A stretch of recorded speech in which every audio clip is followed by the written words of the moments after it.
शांति। आज बाप दादा के 22 नवंबर 2020 के अव्यक्त महावाक्य हैं। रिवाइज कोर्स है 21/1/87। स्वराज्य अधिकारी ही विश्व राज्य अधिकारी। आज भाग्य विधाता बाप अपने सर्वश्रेष्ठ भाग्यवान बच्चों को देख रहे हैं। बाप दादा के आगे अब सिर्फ यह संगठन नहीं है, लेकिन चारों ओर के भाग्यवान बच्चे सामने हैं, चाहे देश चाहे विदेश के किसी भी कोने में हैं। लेकिन बेहद का बाप बेहद बच्चों को देख रहे हैं। यह साकार वतन के अंदर स्थान की हद आ जाती है, लेकिन बेहद बाप की दृष्टि की सृष्टि बेहद है। बाप की दृष्टि में सर्व ब्राह्मण आत्माओं की सृष्टि समाई हुई है, तो दृष्टि की सृष्टि में सर्व सम्मुख है। सर्व भाग्यवान बच्चों को भाग्य विधाता भगवान देख देख हर्षित होते हैं। जैसे बच्चे बाप को देख हर्षित होते हैं, बाप भी सर्व बच्चों को देख हर्षित होते हैं। बेहद के बाप को बच्चों को देख रूहानी नशा व फकुर है कि एक एक बच्चा इस विश्व के आगे विशेष आत्माओं की लिस्ट में है। चाहे 16,000 की माला का लास्ट मड़का भी है, फिर भी बाप के आगे आने से, बाप का बनने से विश्व के आगे विशेष आत्मा है। इसलिए चाहे और कुछ भी ज्ञान के विस्तार को जान नहीं सकते, लेकिन एक शब्द बाबा दिल से माना और दिल से औरों को सुनाया तो विशेष आत्मा बन गए। दुनिया के आगे महान आत्मा बन गए। दुनिया के आगे महान आत्मा के स्वरूप में गायन योग्य बन गए। इतना श्रेष्ठ और सहज भाग्य है, समझते हो? क्योंकि बाबा शब्द है चाबी किसकी? सर्व खजानों की, श्रेष्ठ भाग्य की। चाबी मिल गई तो भाग्य व खजाना अवश्य प्राप्त होता ही है। तो सभी माताएं व पांडव चाबी प्राप्त करने के अधिकारी बने हो। चाबी लगाने भी आती है या कभी लगती नहीं है? चाबी लगाने की विधि है दिल से जानना और मानना। सिर्फ मुख से कहा तो चाबी होते भी लगेगी नहीं। दिल से कहा तो खजाने सदा हाजिर हैं। अखुट खजाने हैं ना। अखुट खजाने होने के कारण जितने भी बच्चे हैं सब अधिकारी हैं। खुले खजाने हैं, भरपूर खजाने हैं। ऐसे नहीं कि जो पीछे आए हैं तो खजाने खत्म हो गए हों। जितने भी अब तक आए हो, अर्थात बाप के बने हो, और भविष्य में भी जितने बनने वाले हैं, उन सबसे खजाने अनेकानेक गुणा ज़्यादा हैं। इसलिए बाप दादा हर बच्चे को गोल्डन चांस देते हैं कि जितना जिसको खजाना लेना है वह खुली दिल से ले लो। दाता के पास कमी नहीं है, लेने वाले के हिम्मत व पुरुषार्थ पर आधार है। ऐसा कोई बाप सारे कल्प में नहीं है जो इतने बच्चे हों और हर एक भाग्यवान हो। इसलिए सुनाया कि रूहानी बाप दादा को रूहानी नशा है। सभी की मधुबन में आने की, मिलने की आशा पूरी हुई। भक्ति मार्ग की यात्रा से फिर भी मधुबन में आराम से बैठने की, रहने की जगह तो मिली है ना। मंदिरों में तो खड़े खड़े सिर्फ दर्शन करते हैं, यहाँ आराम से बैठे तो हो ना। वहाँ तो भागो भागो चलो चलो कहते हैं, और यहाँ आराम से बैठो, आराम से याद की खुशी से मौज मनाओ। संगम युग में खुशी मनाने के लिए आए हो तो हर समय चलते फिरते खाते पीते खुशी का खजाना जमा किया। कितना जमा किया है? इतना किया जो 21 जन्म आराम से खाते रहो। मधुबन विशेष सर्व खजाने जमा करने का स्थान है, क्योंकि यहाँ एक बाप दूसरा न कोई। यह साकार रूप में भी अनुभव करते हो, वहाँ बुद्धि द्वारा अनुभव करते हो, लेकिन यहाँ प्रत्यक्ष साकार जीवन में भी सिवाय बाप और ब्राह्मण परिवार के और कोई नजर आता है क्या? एक ही लगन, एक ही बातें, एक ही परिवार के और एक रस स्थिति, और कोई रस ही नहीं। पढ़ना और पढ़ाई द्वारा शक्तिशाली बनना, मधुबन में यही काम है ना। कितने क्लास करते हो? तो यहाँ विशेष जमा करने का साधन मिलता है, इसलिए सब भाग भाग कर पहुँच गए हैं। बाप दादा सभी बच्चों को विशेष यही स्मृति दिलाते हैं कि सदा स्वराज्य अधिकारी स्थिति में आगे बढ़ते चलो। स्वराज्य अधिकारी यही निशानी है विश्व राज्य अधिकारी बनने की। कई बच्चे रूह रेहान करते हुए बाप से पूछते हैं कि हम भविष्य में क्या बनेंगे, राजा बनेंगे या प्रजा बनेंगे। बाप दादा बच्चों को रेस्पॉन्ड करते हैं कि अपने आप को एक दिन भी चेक करो तो मालूम पड़ जाएगा कि मैं राजा बनूंगा, व साहूकार बनूंगा, व प्रजा बनूंगा। पहले अमृत वेले से अपने मुख्य 3 कारोबार के अधिकारी अपने सहयोगी साथियों को चेक करो। वह कौन? पहला, मन अर्थात संकल्प शक्ति। दूसरा, बुद्धि अर्थात निर्णय शक्ति। तीसरा, पिछले व वर्तमान श्रेष्ठ संस्कार। यह तीनों विशेष कारोबारी हैं। जैसे आजकल के ज़माने में राजा के साथ महामंत्री व विशेष मंत्री होते हैं, उन्हीं के सहयोग से राज्य कारोबार चलती है। सतयुग में मंत्री नहीं होंगे, लेकिन समीप के संबंधी साथी होंगे। किसी भी रूप में साथी समझो व मंत्री समझो, लेकिन यह चेक करो, यह तीनों स्व के अधिकार से चलते हैं। इन तीनों पर स्व का राज्य है, वह इन्हों के अधिकार से आप चलते हो। मन आपको चलाता है या आप मन को चलाते हो। जो चाहो जब चाहो वैसा ही संकल्प कर सकते हो। जहाँ बुद्धि लगानी चाहो वहाँ लगा सकते हो। वह बुद्धि आप राजा को भटकाती है। संस्कार आपके वश हैं या आप संस्कारों के वश हो। राज्य अर्थात अधिकार। राज्य अधिकारी जिस शक्ति को जिस समय जो ऑर्डर करे वह उसी विधि पूर्वक कार्य करते। वह आप कहो एक बात, वह करे दूसरी बात। क्योंकि निरंतर योगी अर्थात स्वराज्य अधिकारी बनने का विशेष साधन ही मन और बुद्धि है। मंत्र ही मन मनाभाव का है। योग को बुद्धि योग कहते हैं। तो अगर यह विशेष आधार स्तंभ अपने अधिकार में नहीं है, वह कभी है कभी नहीं है, अभी अभी है अभी अभी नहीं है, तीनों में से एक भी कम अधिकार में है, तो इससे ही चेक करो कि हम राजा बनेंगे या प्रजा बनेंगे। बहुत काल के राज्य अधिकारी बनने के संस्कार बहुत काल के भविष्य राज्य अधिकारी बनाएंगे। अगर कभी अधिकारी कभी वशीभूत हो जाते हो तो आधा कल्प अर्थात पूरा राज्य भाग्य का अधिकार प्राप्त नहीं कर सकेंगे। आधा समय के बाद त्रेता युगी राजा बन सकते हो। सारा समय राज्य अधिकारी अर्थात राज्य करने वाले रॉयल फैमिली के समीप संबंध में नहीं रह सकते। अगर वशीभूत बार बार होते हो तो संस्कार अधिकारी बनने के नहीं, लेकिन राज्य अधिकारियों के राज्य में रहने वाले हैं। वह कौन हो गए? वह हुई प्रजा। तो समझा, राजा कौन बनेगा, प्रजा कौन बनेगा। अपने ही दर्पण में अपने तकदीर की सूरत को देखो। यह ज्ञान अर्थात नॉलेज दर्पण है। तो सबके पास दर्पण है ना, तो अपनी सूरत देख सकते हो ना। अभी बहुत समय के अधिकारी बनने का अभ्यास करो।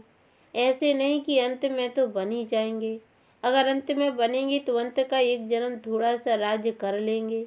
लेकिन यह भी याद रखना कि अगर बहुत समय का अब से अभ्यास नहीं हुआ होगा, वह आदि से अभ्यासी नहीं बने हों। आदि से अब तक यह विशेष है, कार्यकर्ता आपको अपने अधिकार में चलाते हैं।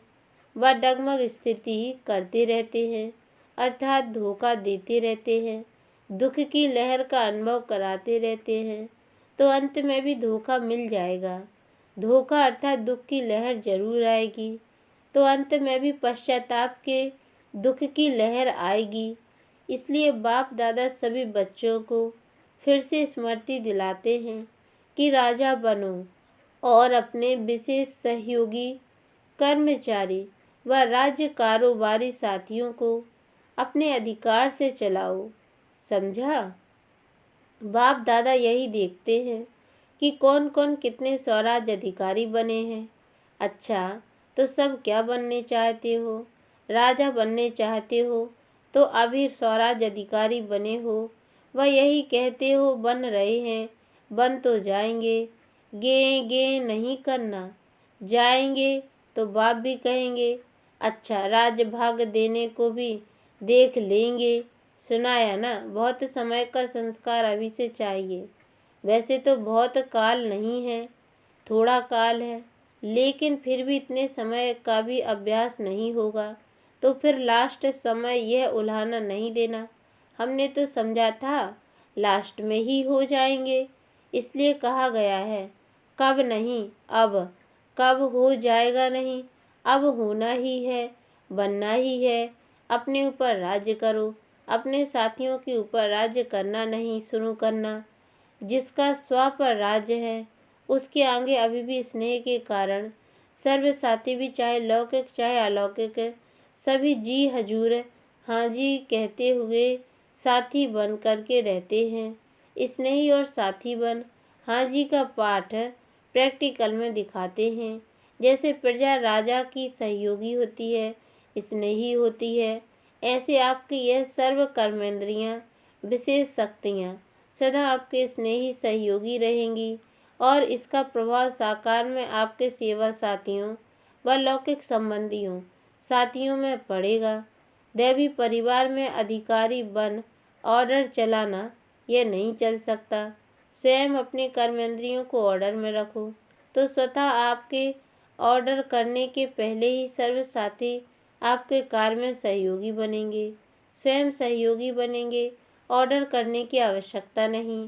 स्वयं अपने सहयोग की ऑफर करेंगे क्योंकि आप स्वराज अधिकारी हैं। जैसे राजा अर्थात दाता, तो दाता को कहना नहीं पड़ता अर्थात मांगना नहीं पड़ता, तो ऐसे स्वराज अधिकारी बनो। अच्छा, यह मेला भी ड्रामा में नूंद था। वह ड्रामा कह रहे हैं ना, दूसरे लोग कभी हाय ड्रामा कहेंगे, कभी वाह ड्रामा, और आप सदा क्या कहते हो? वाह ड्रामा। वाह। जब प्राप्ति होती है ना तो प्राप्ति के आगे कोई मुश्किल नहीं लगता है। तो ऐसे ही जब इतने श्रेष्ठ परिवार से मिलने की प्राप्ति हो रही है तो कोई मुश्किल नहीं लगेगा। मुश्किल लगता है, खाने पर ठहरना पड़ता है। खाओ तो भी प्रभु के गुण गाओ और क्यू में ठहरो तो भी प्रभु के गुण गाओ। यही काम करना है ना। यह भी रिहर्सल हो रही है, अभी तो कुछ भी नहीं है, अभी तो और वृद्धि होगी ना। ऐसे अपने को मोल्ड करने की आदत डालो, जैसा समय वैसे अपने आप को चला सकें। तो पट जमीन में सोने की भी आदत पड़ गई ना। ऐसे तो नहीं खटिया नहीं मिली तो नींद नहीं आई। टेंट में भी रहने की आदत पड़ गई ना। अच्छा लगा? ठंडी तो नहीं लगती? अभी सारे आबू में टेंट लगाएं। टेंट में सोना अच्छा लगा या कमरा चाहिए? याद है पहले पहले जब पाकिस्तान में थे तो महारथियों को ही पट में सुलाते थे। जो नामी ग्रामी महारथी होते थे उन्हों को हॉल में पट में टी 3 फुट देकर सुलाते थे। और जब ब्राह्मण परिवार की वृद्धि हुई तो भी कहाँ से शुरुआत की? टेंट से ही शुरू की ना। पहले पहले जो निकले वह भी टेंट में ही रहे। टेंट में रहने वाले सेंट महात्मा हो गए। साकार पाठ होते भी टेंट में ही रहे। तो आप लोग भी अनुभव करेंगे ना। तो सभी हर रीति से खुश हैं। अच्छा, फिर और 10,000 मंगा के टेंट देंगे, प्रबंध करेंगे। सब नहाने के प्रबंध का सोचते हो, वह भी हो जाएगा। याद है जब यह हॉल बना था तो सबने क्या कहा था? इतने नहाने के स्थान क्या करेंगे? इसी लक्ष्य से यह बनाया गया। अभी कम हो गया ना। जितना बनाएंगे उतना कम तो होना ही है, क्योंकि आखिर तो बेहद में ही जाना है। अच्छा, सब तरफ के बच्चे पहुंच गए हैं तो यह भी बेहद के हाल का श्रृंगार हो गया। नीचे भी बैठे हैं, भिन्न भिन्न स्थानों पर मुरली सुन रहे हैं। यह वृद्धि होना भी तो खुश नसीबी की निशानी है। वृद्धि तो हुई लेकिन विधि पूर्वक चलना। ऐसे नहीं यहाँ मधुबन में तो आ गए, बाबा को भी देखा, मधुबन भी देखा, अभी जैसे चाहें वैसे चलें, ऐसे नहीं करना। क्योंकि कई बच्चे ऐसे करते हैं, जब तक मधुबन में आने को नहीं मिलता तब तक पक्के रहते हैं, फिर जब मधुबन देख लिया तो थोड़े अलबेले हो जाते हैं। तो अलबेले नहीं बनना। ब्राह्मण अर्थात ब्राह्मण जीवन है, तो जीवन तो सदा जब तक है तब तक है। जीवन बनाई है ना, जीवन बनाई है या थोड़े समय के लिए ब्राह्मण बने हैं।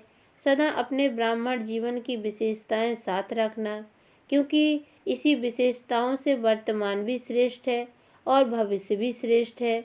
अच्छा, बाकी क्या रहा? टोली, वरदान। वरदान तो वरदाता के बच्चे ही बन गए, जो हैं ही वरदाता के बच्चे। उन्हों को हर कदम में वरदाता से वरदान स्वतः ही मिलता रहता है। वरदान ही आपकी पालना है। वरदानों की पालना से ही पल रहे हैं। नहीं तो सोचो, इतनी श्रेष्ठ प्राप्ति और मेहनत क्या की। बिना मेहनत के जो प्राप्ति होती है उसको ही वरदान कहा जाता है। तो मेहनत क्या की और प्राप्ति कितनी श्रेष्ठ है। जन्म जन्म प्राप्ति के अधिकारी बन गए। तो वरदान हर कदम में वरदाता का मिल रहा है और सदा ही मिलता रहेगा। दृष्टि से, बोल से, संबंध से वरदान ही वरदान है। अच्छा, अभी तो गोल्डन जुबली मनाने की तैयारी कर रहे हो। गोल्डन जुबली अर्थात सदा गोल्डन स्थिति में स्थित रहने की जुबली मना रहे हो।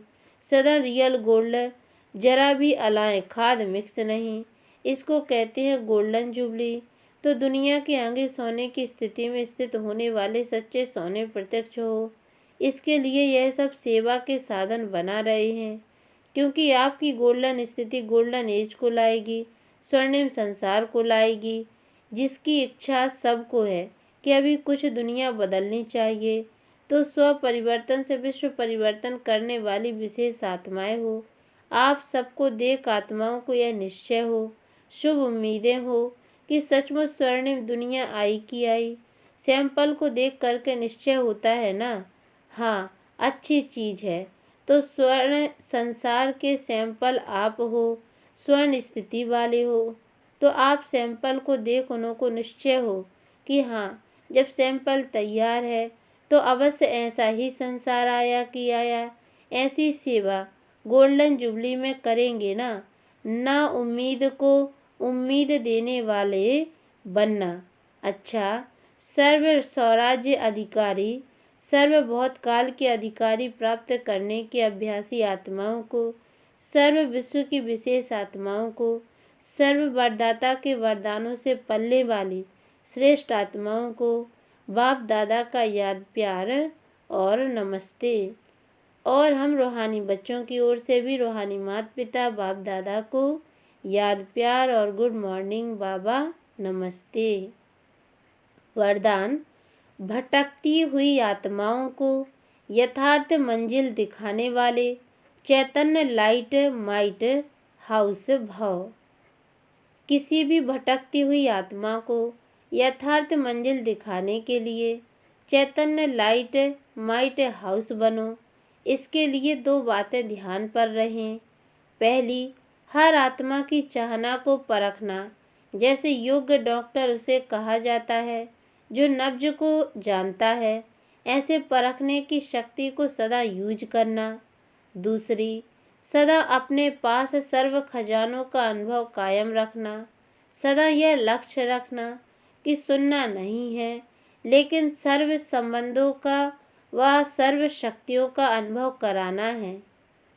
स्लोगन है, दूसरों की करेक्शन करने के बजाय एक बाप से ठीक कनेक्शन रखो।